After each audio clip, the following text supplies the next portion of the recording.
Dosen nyentrik. Bismillahirrahmanirrahim. Assalamualaikum warahmatullahi wabarakatuh. Waalaikumsalam warahmatullahi wabarakatuh. Siapa yang presentasi hari ini? Saya, Pak. Sama siapa? Sama siapa? Wulan, Pak. Oke. Untuk selanjutnya silakan presentasi terlebih dahulu dan saya harapkan untuk kelasnya lebih aktif ya. Ya, silakan, Mas. Sebelumnya saya mohon maaf, Pak. Mbak Wulan masih belum bergabung, Pak.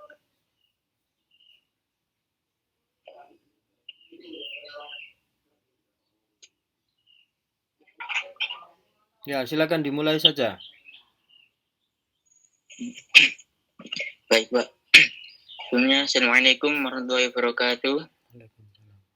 Waalaikumsalam warahmatullahi wabarakatuh. Saya Mishaul Hanif, perwakilan dari kelompok 4, mau presentasikan kebudayaan suku Dayak. Unsur-unsur kebudayaan suku Dayak ada 7. Yang pertama bahasa, kekerabatan, peralatan hidup dan teknologi. Yang 4 mata pencaharian, 4 religius atau sistem kepercayaan, 6 seni, dan 7 pakaian adat. Yang pertama adalah bahasa suku Dayak.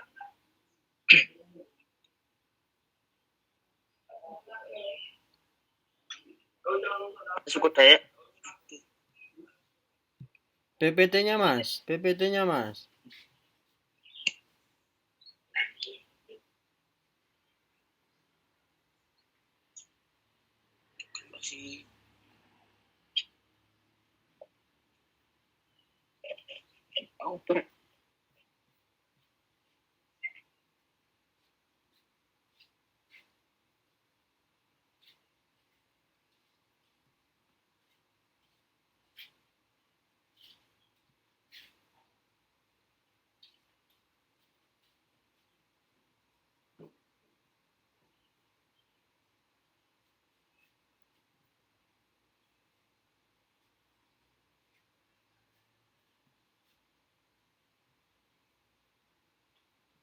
Ya, tekan gambar presentasi, kemudian setelah itu masuk ke PPT-nya. Tapi terlebih dahulu PPT-nya buka dulu. Sistemnya sama, pakai laptop sama pakai HP sama. Jadi PPT-nya dibuka dulu, ya. Setelah terbuka, buka Google Meet-nya. Baru tekan presentasi. Setelah tersambung, ya, sampai geser ke file PPT-nya. Ya, silakan dicoba. Mohon maaf, gimana, Pak? Ditekan PPT-nya dulu. Ya, tekan, sudah dibuka PPT-nya.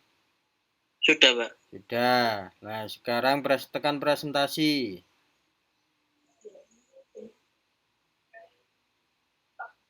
Atau berbagi layar. Di Google Meet-nya. Bagikan layar, Pak. Ya, bagikan layar.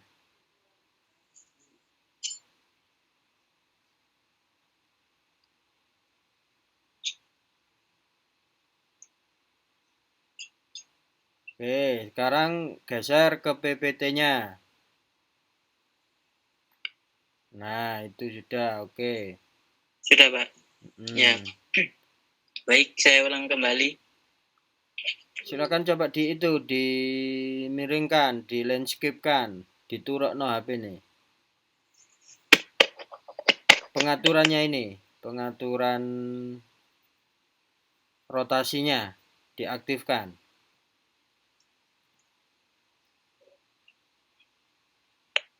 Pengaturan rotasi HP. Ya, baik, Pak.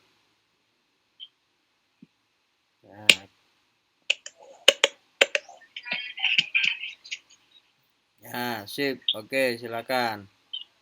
Ya, baik. Mohon maaf, Pak. Saya ulang kembali unsur-unsur kebudayaan Dayak.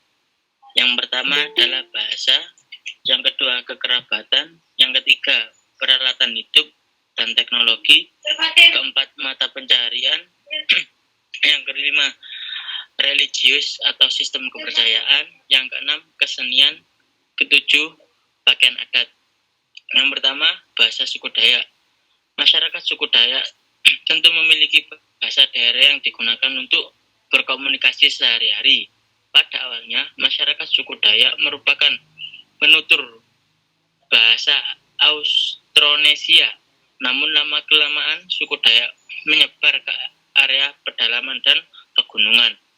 Perkembangan ini membuat suku Dayak memiliki banyak subsuku dengan bahasa daerah yang berbeda-beda. Jadi, bahasa dari suku Dayak akan berbeda sesuai dengan tempat tinggal mereka. Namun kini sudah banyak juga yang tidak menggunakan bahasa daerah dengan baik karena tidak diajarkan bahasa ibu ini dari dini. Selanjutnya adalah kedua kekerabatan. Sistem kekerabatan yang dianut oleh suku bangsa Dayak adalah bilateral, yaitu menarik garis keturunan melalui pihak ayah dan ibu. Dengan demikian, sistem pewarisan pun tidak membedakan anak laki-laki dan anak perempuan. Yang selanjutnya, peralatan hidup dan teknologi. Dilihat dari mata pencaharian. Mata pencaharian penangkapan burung. Alasan tujuan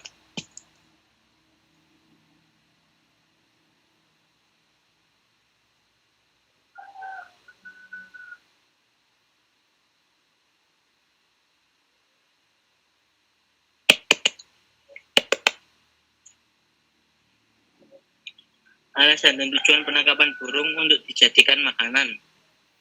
Zaman dulu masyarakat suku Dayak Kalimantan Tengah, cara menangkap burung besar, si pemburu akan menirukan suara burung dengan mulutnya dan dimiripkan dengan suara elang. Bisa juga dengan sumpit atau tombak. Jarum sumpit yang digunakan berburu dioleskan dengan ramuan racun yang berfungsi untuk melumpuhkan atau bahkan mematikan. Nah, jadi suku Dayak dulu itu menggunakan tombak atau panah, dan panah tersebut sebelum dipakai untuk berburu itu dioleskan atau diolesi racun racikan dari suku Dayak tersendiri. Nah, apakah racun itu tidak berbahaya untuk dikonsumsi? Jadi racun tersebut hanya membius atau mematikan hewan tersebut, tapi tidak berbahaya jika dikonsumsi.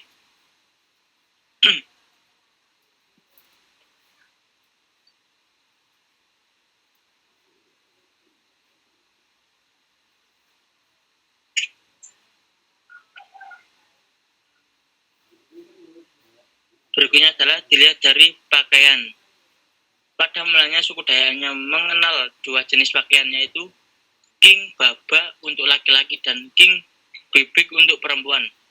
Kedua pakaian ini dibuat dengan mengolah kulit kayu menjadi lunak hingga menyerupai seperti bahan kain. Kulit yang sudah diproses itu disebut kapuo atau ampuro. Hanya dilihat dari upacara adat. Ritual adat yang biasa diselenggarakan oleh para penganutnya antara lain Selamat bergabung Mbak Wulan. Upacara tiwa, terus upacara mana antang, upacara perkawinan, kematian atau balian, upacara mapalas, upacara kehamilan, upacara sagyang, upacara menetek pantan, upacara Mapas, Lawu, dan Laluhan. Ada upacara perkawinan. Nah, upacara perkawinan di suku Dayak itu biasanya ada yang unik. Jadi sebelum melakukan upacara perkawinan biasanya itu seorang laki-laki akan diuji dulu. Biasanya jika dijodohkan itu akan diuji. Jadi sebelum dijodohkan itu seorang laki-laki akan diberi minuman.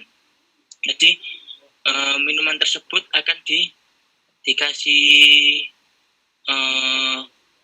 obat atau bacaan-bacaan lah. Itu untuk menguji sekuat apa iman atau kekuatan laki-laki tersebut. Jadi jika pas diminum minuman tersebut itu tidak bereaksi di tubuh seorang laki-laki tersebut, maka dia akan diterima menjadi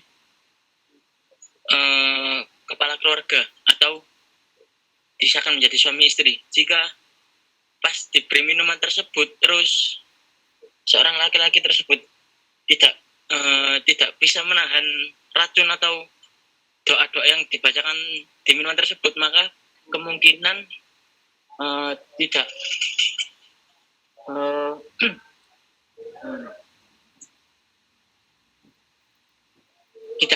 tidak jadi untuk dijadikan imam. Maka seorang kepala keluarga akan mencarikan jodoh lain untuk anaknya. Untuk mata pencarian, silakan Mbak Wulan dilanjutkan. Baik, terima kasih Mas Hanif. Saya lanjutkan untuk mata pencarian. Berladang menjadi salah satu pilihan mata pencarian masyarakat suku Dayak. Pekerjaan ini membutuhkan banyak tenaga, sehingga pengerjaannya dilakukan oleh kelompok yang biasanya berdasarkan hubungan tetangga atau kekerabatan. Jadi biasa dibilang sistem mata pencarian selain berladang, suku Dayak melakukan pekerjaan lain, diantaranya seperti berburu, mencari hasil di hutan, dan mencari ikan di sungai.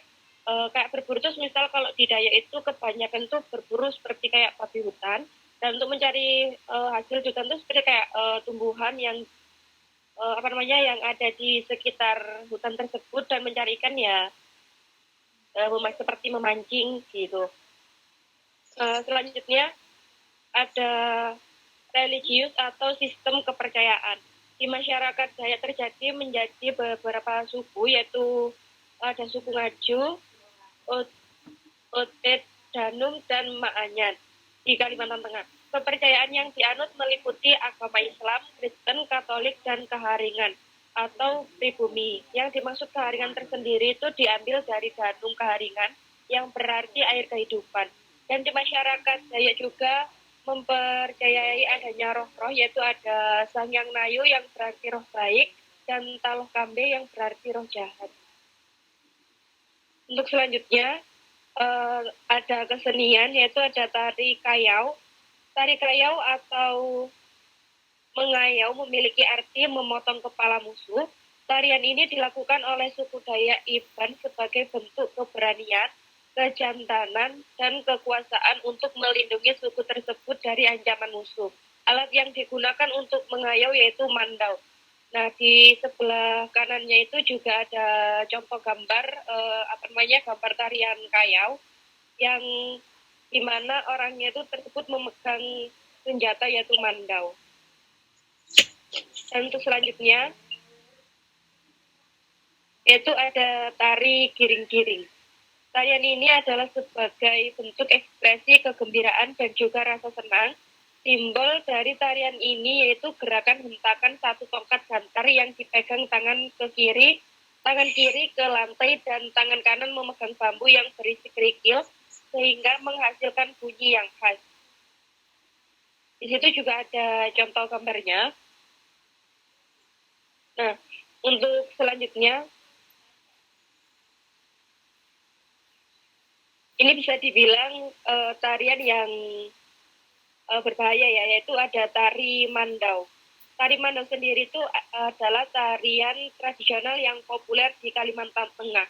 Sesuai dengan namanya, tarian ini dibawakan oleh para penari sambil memainkan mandau, senjata khas suku Dayak.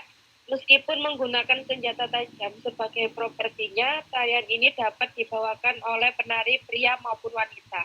Tak hanya dalam upacara adat, tari mandau juga bisa dibawakan untuk menyambut kedatangan tamu agung.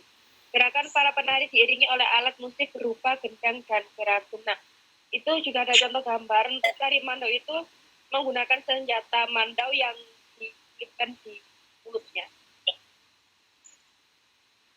Untuk selanjutnya bisa dilanjut Mas Hanif. Ya, baik, terima kasih Mbak Wulan. Selanjutnya adalah tari Manasai. Manasai adalah salah satu jenis tari pergaulan yang ada pada masyarakat Dayak di Kalimantan Tengah. Tari ini merupakan tari yang melambangkan kegembiraan. Tari ini biasanya diadakan untuk menyambut tamu-tamu pemerintahan yang tiba di Kalimantan Tengah. Jadi itu gambar dari tari Manasai. Tari Manasai adalah tari yang melambangkan kegembiraan. Jadi atau menyambut orang-orang tinggi seperti pemerintahan, terus tamu-tamu yang berprestasi atau tamu-tamu yang penting bagi masyarakat, itu akan diadakan tari Manasai, tari kegembiraan. Yang selanjutnya adalah seni musik suku Dayak.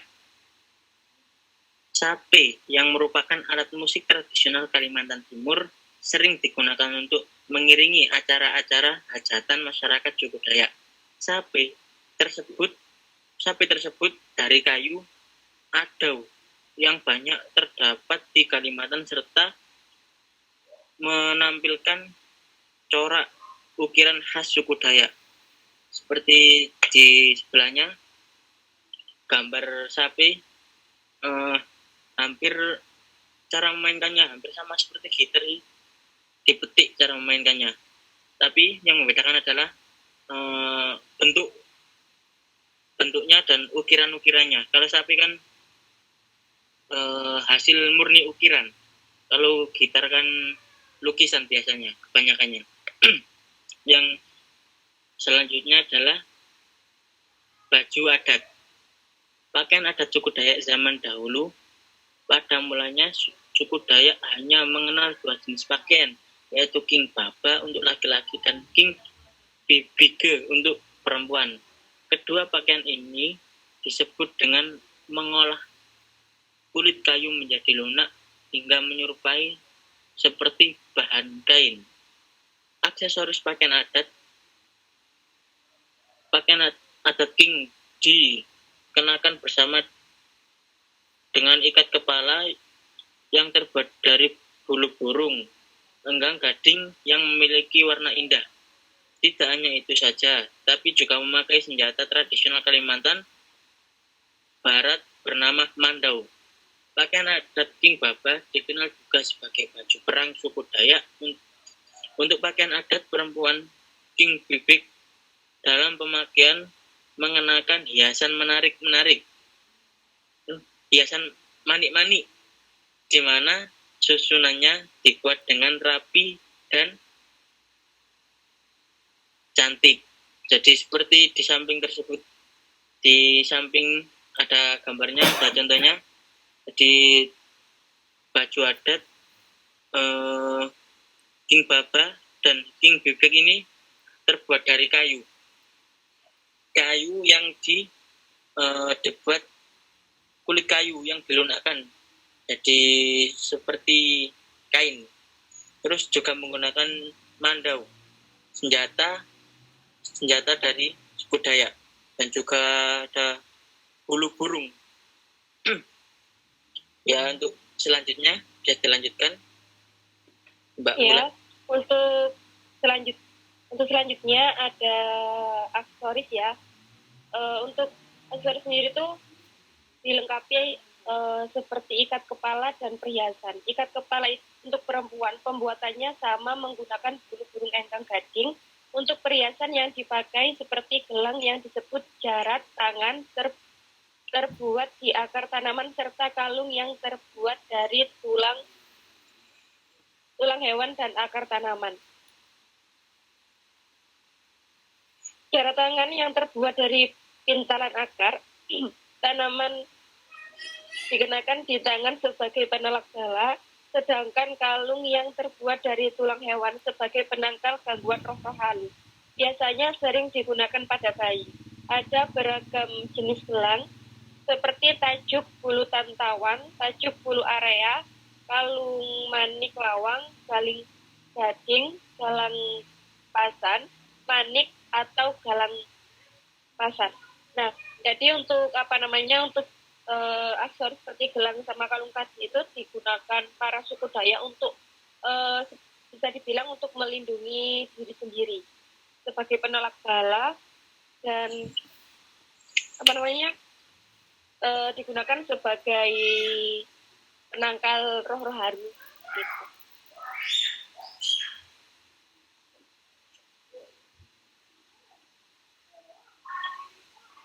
Baik, sekian presentasi dari kelompok kami. Apabila ada salah dalam penulisan atau penyampaian, mohon dimaafkan.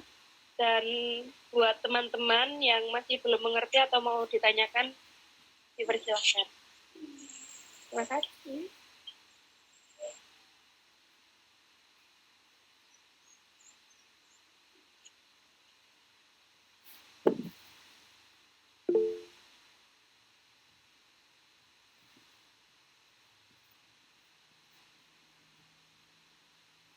Iya, baik Mbak Amilatus. Mbak, mohon bertanya, di bagian aksesoris, saya lihat di semua tarian adat itu ada ikat kepala dari bulu burung ya. Kalau boleh tahu, Ya. Dia mempunyai arti simbol atau apa gitu?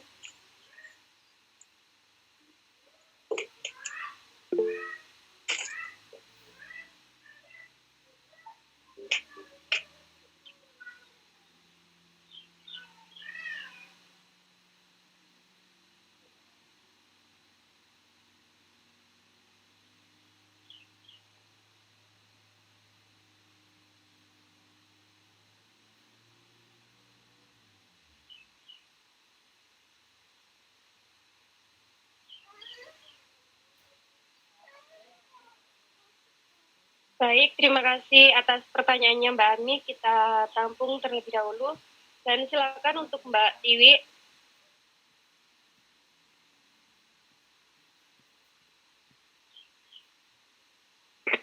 Di kekerabatan tadi kan dijelaskan menganut sistem bilateral ya Mbak Apuran ya.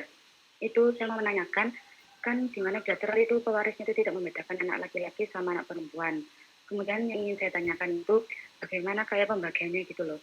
Apakah memang sama rata 50-50 untuk anak laki-laki sama anak perempuan, atau ada unggul laki-laki ataupun memang disamaratakan laki-laki sama perempuan.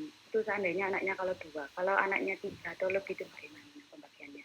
Sekian, terima kasih.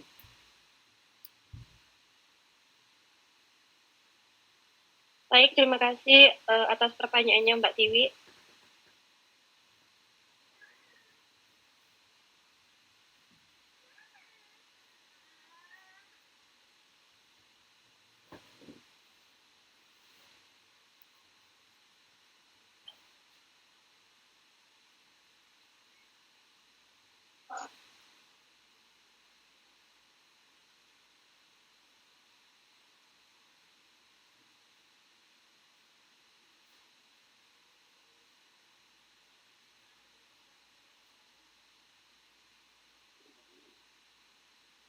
Ya, baik. Saya mau menjawab pertanyaan dari Mbak Amilatus ya. Yang tadi arti ikat kepala dibuat suku Dayak gitu ya Mbak Ami? Iya, betul Mbak.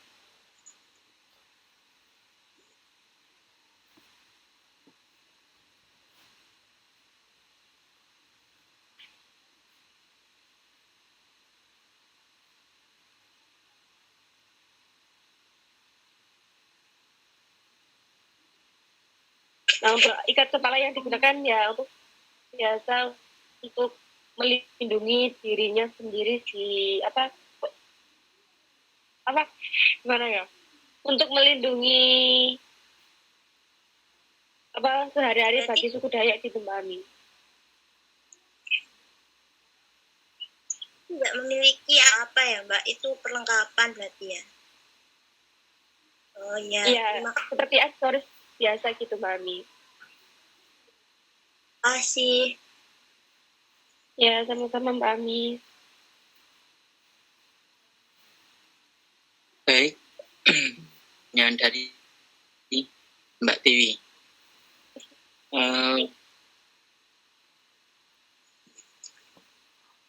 Sistem kekerabatan, ya Mbak Tiwi.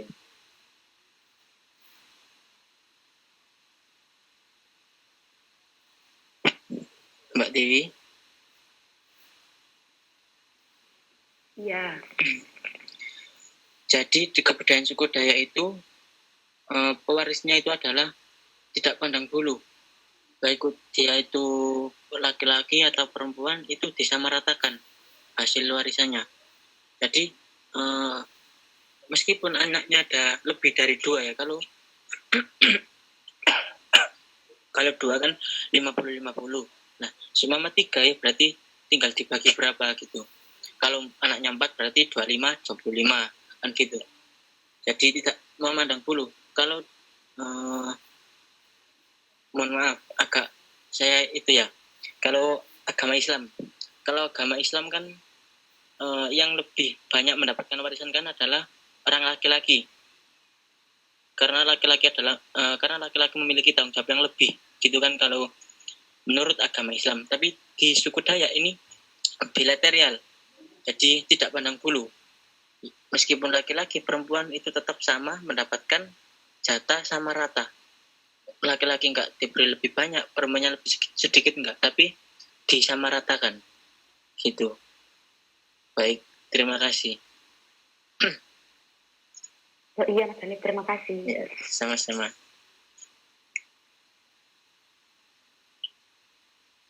Terima kasih Mas Hanif karena sudah menjawab pertanyaan dari Mbak Tiwi. Dan buat teman-teman lainnya yang mau bertanya, bisa dipersilahkan.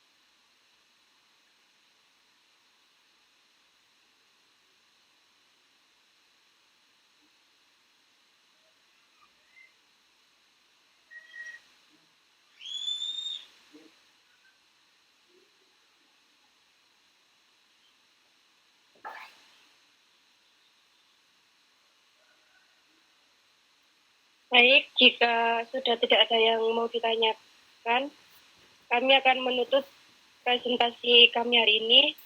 Terima kasih buat teman-teman yang sudah menyimak presentasi kami. Kami akhiri. Wassalamualaikum warahmatullahi wabarakatuh. Warahmatullahi wabarakatuh.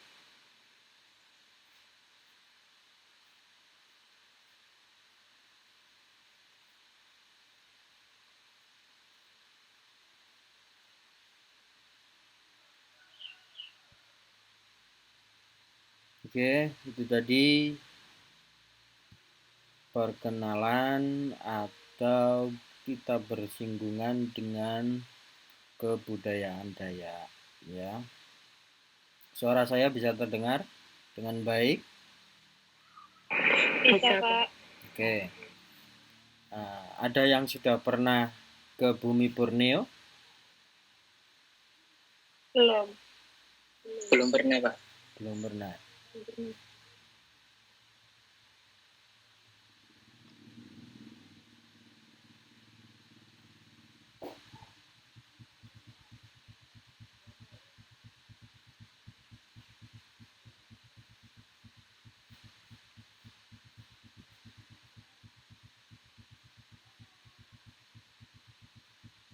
Nah, kebetulan saya sudah pernah ke sana, bersinggungan dengan orang-orang di sana, ya. Tentunya itu yang membuat kita berbeda. Kita akan merasakan pengalaman secara langsung ketika kita sudah pernah ada di sana, ya. Walaupun Kalimantan ini merupakan juga daerah, ya, tetapi ada banyak hal yang membuat berbeda, ya. Sesuatu yang membuat berbeda itu yang menciptakan perbedaan dengan daerah-daerah lain, ya. Di sana biaya kalau di kotanya, ya, di kota, kalau dulu yang saat ini bertahan ini untuk suku Dayak itu hanya di daerah, ketika di kota ataupun sudah di pinggiran, ya, itu sudah sedikit bergeser kebudayaannya, ya. Kan tetapi untuk di daerah yang di pedalaman kebudayaannya masih dipegang sangat erat, ya, sangat kuat.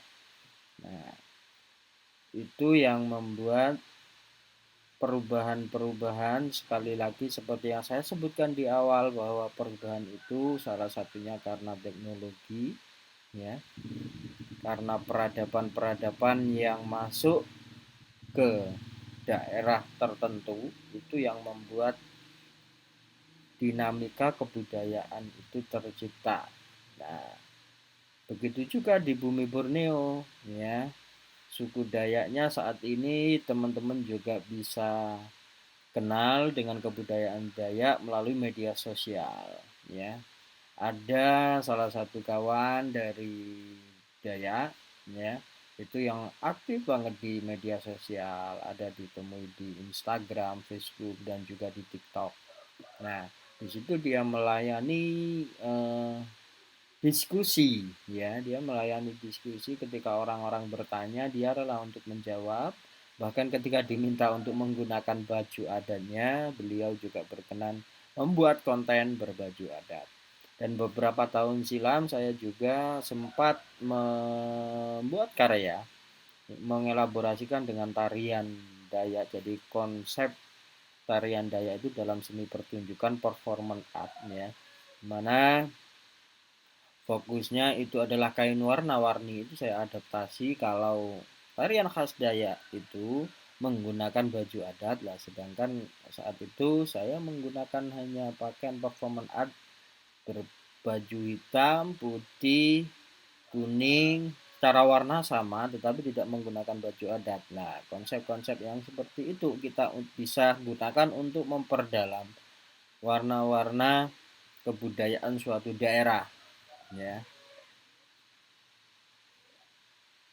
Nah, teman-teman juga seperti itu, walaupun jauh, ya, itu bisa mengadaptasi ke dalam konsep kesehariannya teman-teman, ya, sehingga teman-teman ini bisa benar-benar melestarikan, ya, kebudayaan nasional, ya, kebudayaan daerah dari berbagai macam suku yang ada di Indonesia, ya.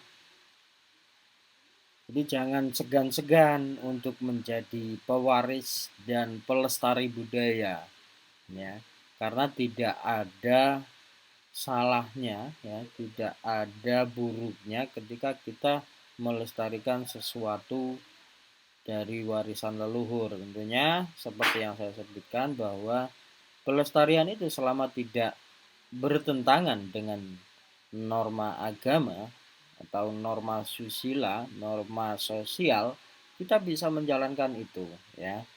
Bahkan dulu Wali Songo, ya, itu juga banyak mengubah kebudayaan atau tradisi yang tidak sesuai, ya. Kalau dulu itu ritual-ritual itu selalu berbau, ya, ada yang mistis, ya. Nah, hal-hal yang mistis itu banyak diubah, salah satunya seperti tumpeng itu ada elemen ayam panggang. Lah dulu sebelum ayam panggang itu, ya, itu elemen yang bertentangan dengan agama Islam, ya. Kemudian diubah oleh para wali tradisi itu yang tidak bertentangan dengan Islam. Makanya Islam dengan tradisi Jawa khususnya itu sangat kuat, ya. Jadi semacam itulah. Kalau yang didiskusikan tadi terkait dengan bilateral, ya, terkait dengan bilateral ini yang sedikit berbeda ketika perempuan Dayak atau perempuan Kalimantan, perempuan di bumi Borneo menikah, ini maharnya sangat mahal. Ya, maharnya sangat mahal.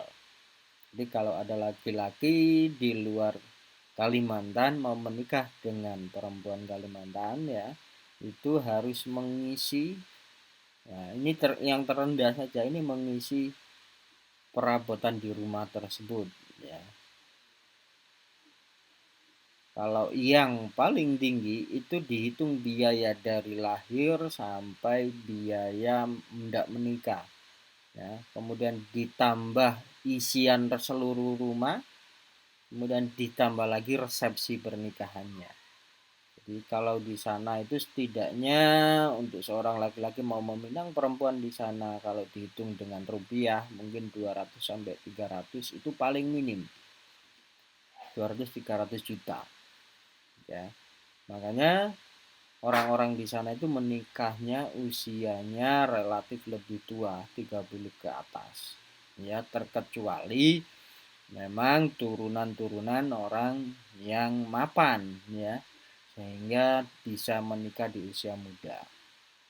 Nah, jadi itu yang perlu saya tambahkan untuk diskusi kali ini. Nah, hari ini kita sudah mempelajari budaya Nusantara, ya. Tinggal nanti kita bergandeng. Kemarin saya ngecek di jurnal, ya, absensinya itu saya isi materi-materinya baru ketemu. Oh, kita beberapa kali kuliah online tetapi di jurnal cetaknya kan belum diisi. Nah, itu yang membuat kemarin pertemuannya hanya 4, pertemuannya 5. Tapi setelah saya isi itu ada yang pas, yang kurang hanya teori sastra. Nah, ini kelompok berapa sih hari ini tadi? Kelompok 4. Kelompok 4, Pak. Nah, kelompok 4. Nah, pertemuan dari saya materi kan pertemuan 1, pertemuan 2, pertemuan 3. 3 ditambah 4 adalah 7. Jadi hari ini budaya Nusantara sudah memenuhi syarat untuk ujian tengah semester, ya. Syaratnya itu kan 7 pertemuan. Nah, untuk teori sastra pasti nanti kurang 1, jadi hari Kamis, yaitu kita cukup kuliah 1 saja, yakni teori sastra, dan hari Jumatnya luring itu kita juga kuliah teori sastra. Jadi pas menjadi 7 pertemuan. Jadi semacam itu. Jadi Kamis jam pertama, ya.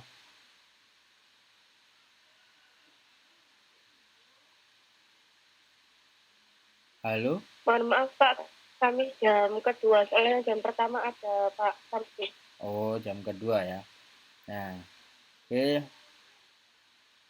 Nanti akan saya cocokkan dengan jadwal karena kemarin saya dapat undangan untuk mengisi pelatihan menulis di SMK 2 Kota Mojokerto. Nah, jadi hari Kamis itu nanti kita menyesuaikan jadwal dulu, ya.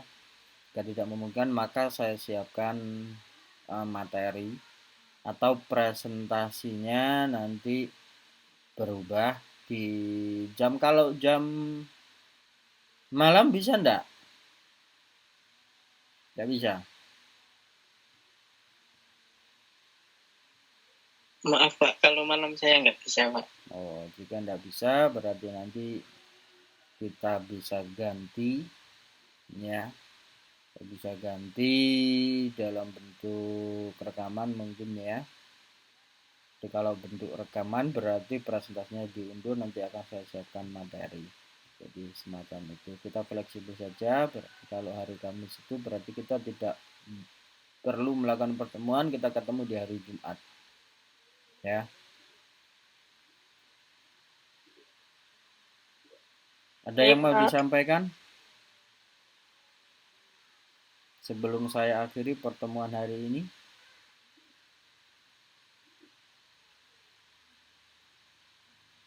Tidak ada? Cukup?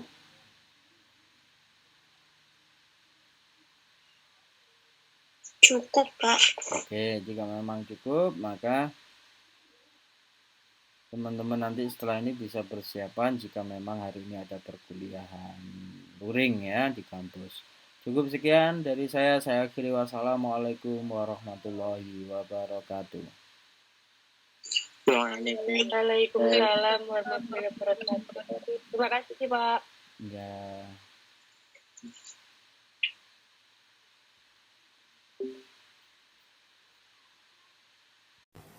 Jangan lupa subscribe.